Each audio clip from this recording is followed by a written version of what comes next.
Thank you and welcome back to the final segment of the show today. We're talking to Dr. LBaldwin from Vanderbilt University, and he's talking about the assassination of Dr. Martin Luther King. But more important, Dr. Baldwin, let's see if we can reflect upon some of the things that have happened over the last few days, dealing with some of the things that Dr. King was involved in. Let's talk about it from that perspective. What we've seen over the last few days, as you well know, with the Supreme Court decisions, we've seen an attack pretty much on affirmative action. Well, not so much an attack on affirmative action, but an attack on voting rights.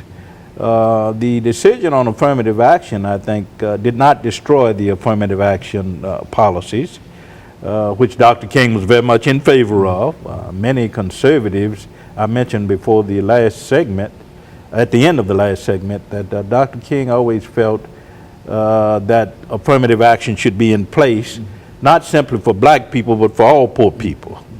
And he felt that affirmative action should be need-based and not so much race-based. And that's important. That has been pretty much kept in place, despite the fact that you have many attacks on affirmative action from the religious right and from the political right. But when it comes to voting rights, of course, we've seen over the last few days an effort to erode this whole idea of federal oversight. When you look at states like Alabama, my home state, Mississippi, Arkansas, those southern states, which of course, as you well know, in the past have had many problems with voting, we wonder what will happen now, because what happened with the Supreme Court decision is that you had pretty much the elimination of federal oversight of voting processes in these states. So what will happen? Will the votes be counted?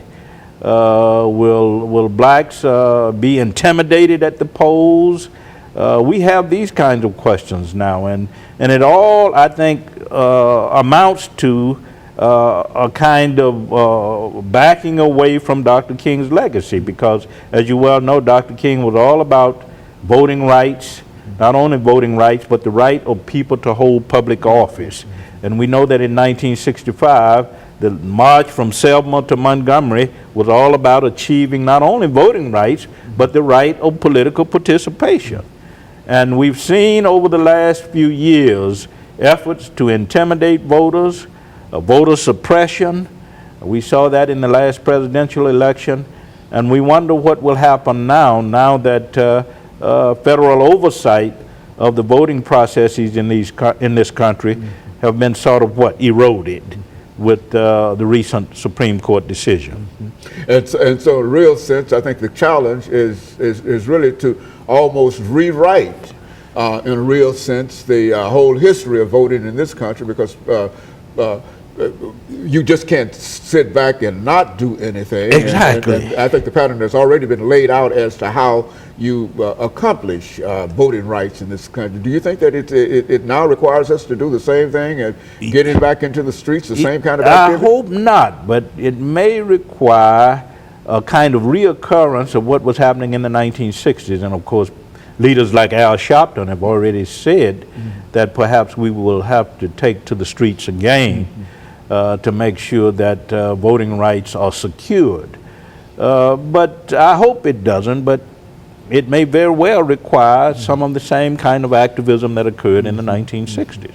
Very good. And so the Voting Rights Act of 1965 is part of Dr. King's legacy. It's part of his legacy, yeah. And that is only the political side. What are some of the other things that will draw us out and perhaps convince folks that there is a real need for some kind of action during this time, whether it's just writing letters or whether it's marching? Yes, I think writing letters to congressmen is very, very important, and Al Sharpton has recommended that.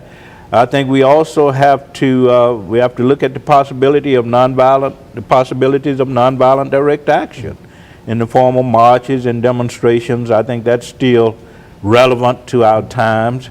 But the important thing is to make sure that people's right to vote is secured, and all Americans' right to vote is secured. And we have to do whatever necessary to make sure that that happens. And so in a real sense, Dr. King's assassination left a legacy of struggle in a real sense, and a legacy of activism. Activism. Yes. And so in order for us to live up to what Dr. King was all about, then we have to at least do something. We just cannot decide. And what about just actual participation in the suffrage, which is to say that there are so many folks who don't vote, exactly, and who are not registered to vote, and who and some, I know in some of our own households, there are individuals within our own households who don't understand the importance of vote. What do we do in reference to that in terms of our own personal kind of commitment to increasing the number of individuals, black or white, who are registered to vote? Well, I think Dr. King said something back in 1965, and I think it's still relevant, is that education is very important. That we got to use the tools of education to get people to see the importance of voting. That in any process of participatory democracy, people have to vote. You can't sit at home and not vote and then complain about the way government is run, you see? And I think education is the important thing. I think we also have to knock on doors, talk to people, meet people in churches, and of course the black church has always been used as that kind of institution that informs people about what's going on in society and the need to engage in not only political advocacy but political participation. So we need to use the institutions in our community, the church, the family, the schools, to educate people, to get them to see the importance of participating in democracy. That if they want representative democracy, if they want participatory democracy, then they have to become a part of it. And to sort of make a personal kind of commitment, recognizing that no matter what state you might live in, no matter what kind of conditions that they might throw up in terms of trying to disenfranchise you, that make sure that you can live up to whatever it is. If it means going out in the weather and standing out in the weather and waiting at the polls a long time in terms of casting a ballot, then even if it's not easy to do so, we ought to make up our minds that we are going to do it, and that we have no alternative save to do it. I mean, that has been my attitude in reference to it, that whatever the state of Tennessee might throw up in terms of trying to keep me from voting, I am going to make, if anybody make it in terms of participating in the suffrage, I am going to participate. And I think that if we get that attitude, and if we get a lot of people with that kind of attitude, no matter what they do, then, you know, then we will be able to vote, because there's nothing more important than voting, because if you have no vote, you have no voice. No voice. And that's not good for democracy. That's not good at all. We fought and marched, and many died for the creation of true participatory democracy. And if you don't vote, then you're not a part of that democracy. And we had it going well up until quite recently, up until the recent Supreme Court decision, because now people are going back to the drawing boards and trying to reorganize the counties and et cetera and et cetera. And that should embolden us and should inspire us and motivate us to become a part of the political processes. I think given what is happening now and what has happened over the last year or so with voter suppression and voter intimidation, that should inspire us to become a part of the process, to really register to vote.